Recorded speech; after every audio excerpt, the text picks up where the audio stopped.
Share market में तुम कितना ही कर लो, तुम्हारे भाग्य से ज़्यादा और समय से पहले किसी को कुछ नहीं मिलेगा, चाहे कोई कितना ही कर लो।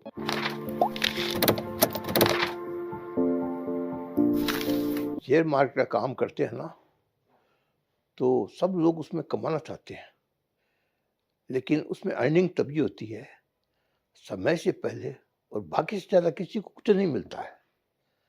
इसका एक उदाहरण क्या है कि शिव पार्वती दोनों आए एक बार पृथ्वी पर, मर्त्यलोक में दोनों आए।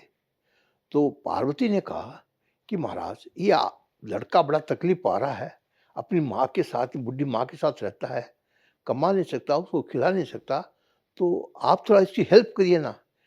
क्यों पार्वती, इसके भाग्य में कुछ नहीं लिखा है और समय से पहले और भाग्य से ज़्यादा किसी को कुछ नहीं मिलता है। क्यों महाराज, आप इसको 2-3 वरदान दे दो, ये हो जाएगा इसका काम। तो बोला तुम कहती हो मैं दे दूँगा, 3 वरदान मेरे को कोई बात नहीं है। तो शिव जी ने उसको बुलाया, भैया इधर आ, मैं तेरे को 3 वरदान देता हूँ। तू जो माँगेगा वो तेरे को मिल जाएगा 3 वरदान में। तो उसके कह कर के और शिव और पार्वती दोनों चले गए। तो जाने के बाद में क्या हुआ, उस लड़के ने अपने घर में गया, अपने घर में जाके अपनी माँ को कहा, माँ माँ मेरे को शिव जी ने 3 वरदान दिए है, जो मैं माँगूँगा ना वही मुझे मिल जाएगा। तो माँ ने कहा बेटा ये तो बहुत अच्छी बात है। तो बोलो माँ क्या माँगूँ? बेटा मैं 80 वर्ष की हो गई, बुड्ढी हो गई, मैं चला नहीं जाता हूँ, तो पहला वरदान ये माँग कि मैं 18 वर्ष की जवान हो जाऊँ और एकदम सुंदर हो जाऊँ। तो उसने कहा महादेव मेरा पहला वरदान, मेरी माँ 18 वर्ष की हो जाए और एकदम सुंदर हो जाए। फट से माँ एकदम 18 वर्ष की एकदम सुंदर हो गई। सुंदर होने के बाद माँ ने क्या किया कि मैं थोड़ा पानी भर रहा हूँ जाकर एक कुएँ से, और गाँव में कुएँ से पानी लाते हैं ना, तो पानी लाने गई माँ, तो उधर वो एक राजकुमार जा रहा था और राजकुमार ने उसको देखा, और इतनी सुंदर लड़की। उसने राजकुमार ने घोड़े पर बिठाई, कहा मैं इससे शादी करूंगा, इसको राजकुमारी बनाऊंगा, उसको रानी बनाऊंगा। उस लड़के को जब मालूम पड़ा कि मेरी माँ को राजकुमार उठाने लग गया, तो अपनी माँ के पास गया, कहा माँ तुम्हें क्या किया तूने? क्यों बेटा तू तेरा क्या लिया? मैं मेरा यहाँ रानी बन गई, मैं खूब मौज में हूँ, मैं मस्ती कर रही हूँ, मेरे को मस्ती करने दे। क्यों नहीं, ऐसा नहीं हो सकता, तू मेरी माँ है।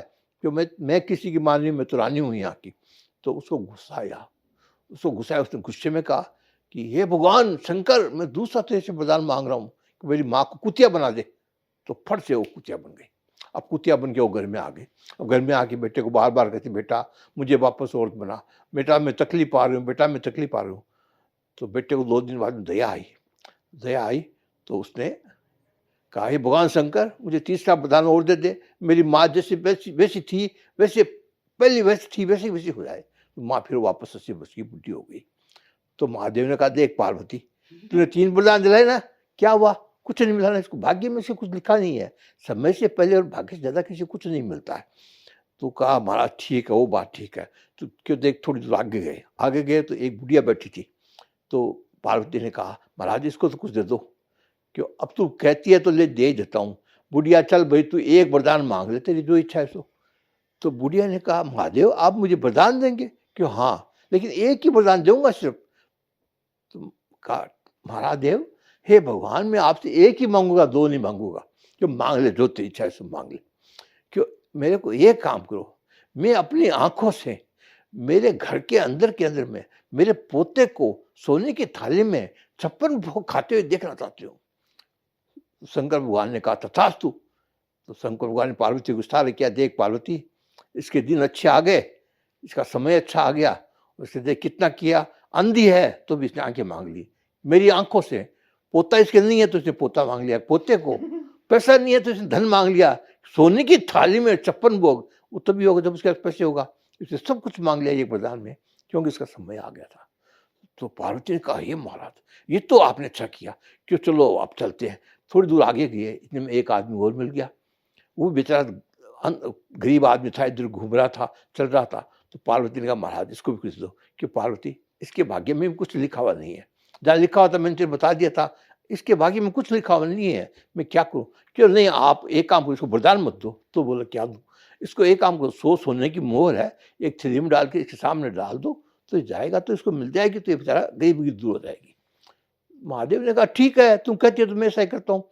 तो वो जिस रास्ते जा रहा था उसी रास्ते में महादेव ने एक थैली के अंदर में 100 सोने की मोहरें डाल के और डाल के और महादेव और पार्वती दोनों दूर खड़े हो गए। तो वो आदमी आया, चलते चलते आते आते उसकी क्या इच्छा हुई कि जो जहाँ पर वो थैली पड़ी थी, थैली से थोड़ी दूरी पर उसकी इच्छा हुई कि अगर मैं अंधा हो जाऊँगा, तो फिर मैं कैसे चलूँगा? तो उसने दोनों आँखें बंद करके चलने की प्रैक्टिस कर लूँ अभी। तो आँखें बंद करके वो चलने लगा। इतने में जाते-जाते वो थैली तो निकल गई और उससे वो आगे निकल गया और थैली वहीं पड़ी रह गई। तो महादेव ने कहा, पार्वती मैंने क्या कहा था कि भाग्य से ज़्यादा समय से पहले किसी को कुछ नहीं मिलता। ये शेयर मार्केट का नियम है। तुम कितना भी कर्म करना चाहिए, ये गीता का सिद्धांत है। कर्म तो अपना कभी नहीं छोड़ना।